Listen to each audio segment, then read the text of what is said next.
जय महाराणा प्रताप। और अलग अलग सेवाओं में चयनित होने वाले मेरे छोटे भाई, बड़े भाई और आप सभी को, और जो मेरी बहनें बैठी है उनको, और उनके माता पिता जो उनके साथ आए हैं उन सबको जो है इस शेर के साथ शुभकामनाएं कि राह जहां तक जाएगी राहगीर वहां तक जाएगा, तुम दरिया से क्या पूछ रहे हो नीर कहां तक जाएगा।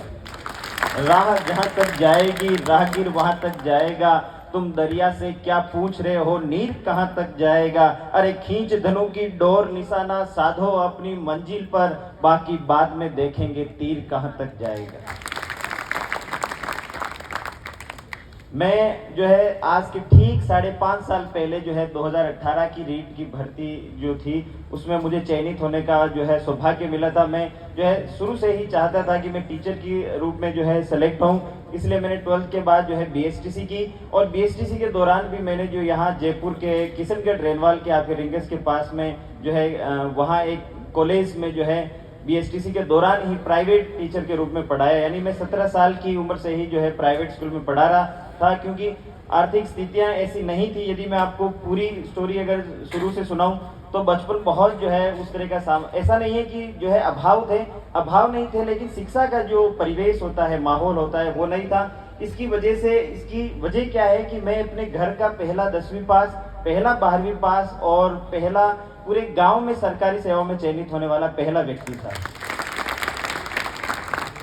जब आप इस तरह के परिवेश से आते हैं तो मेरी व्यक्तिगत कमियों की वजह से भी और बहुत से कारणों की वजह से कक्षा 10 में जो है मैं सप्लीमेंट्री आई थी, सप्लीमेंट्री गणित और विज्ञान में, और सप्लीमेंट्री के एग्जाम में भी जो है मैं फेल हो गया था। यानी सप्लीमेंट्री के दौरान तो मैंने पढ़ाई की होगी, लेकिन पृष्ठभूमि ऐसी थी कि वो पढ़ाई जो है उतनी मतलब बेसिक एजुकेशन बहुत अच्छी नहीं थी। इसलिए इस चीज़ को मैं हर मंच पे जहाँ भी गया हूँ कहने से मैंने जो है हिचकिचाहट महसूस नहीं की कि मेरी प्राइमरी एजुकेशन उतनी अच्छी नहीं रही है। और ये आपको बता देना चाहिए, क्योंकि जब आप स्वीकार करते हैं तभी आप सुधार करते हैं। तो ये इस तरह के इंफ्योरिटी कॉम्प्लेक्स थे, कक्षा 10 में फेल हो गया था मेरे व्यक्तिगत कारणों की वजह से। तो आप जहां जो है 90% भी जो है 12वीं और 10वीं में आप कोई मायने नहीं रखते, वहां यदि कोई बच्चा विद्यालय स्तर पे कक्षा 10 में फेल हो जाता है तो आप कोई भी समाज, कोई भी परिवार जो है उसे उतनी अच्छी तरीके से नहीं लेता है। तो वो सारा जो है सेल्फ कॉन्फिडेंस नहीं था, इंफीरियरिटी कॉम्प्लेक्स थे बहुत सारे, की राइटिंग बहुत खराब है,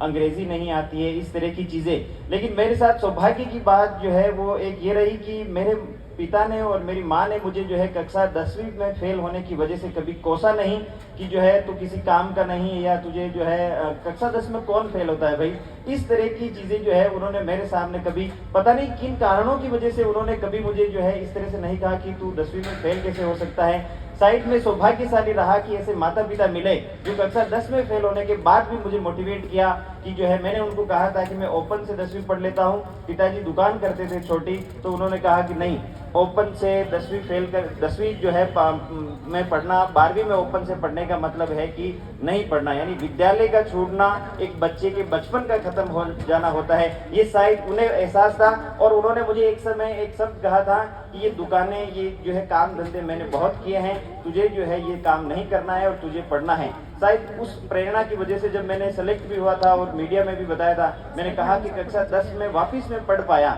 वो इस वजह से कि क्योंकि मेरे माता पिता ने कक्षा 10 में फेल होने के बाद भी जो है मुझे डिमोटिवेट नहीं किया और प्रेरित किया कि कोई बात नहीं, एक बार जो है प्रयास फिर से करो। और यूपीएससी के इंटरव्यू देते समय मैंने ये बात बताई, उन्होंने जब मुझसे पूछा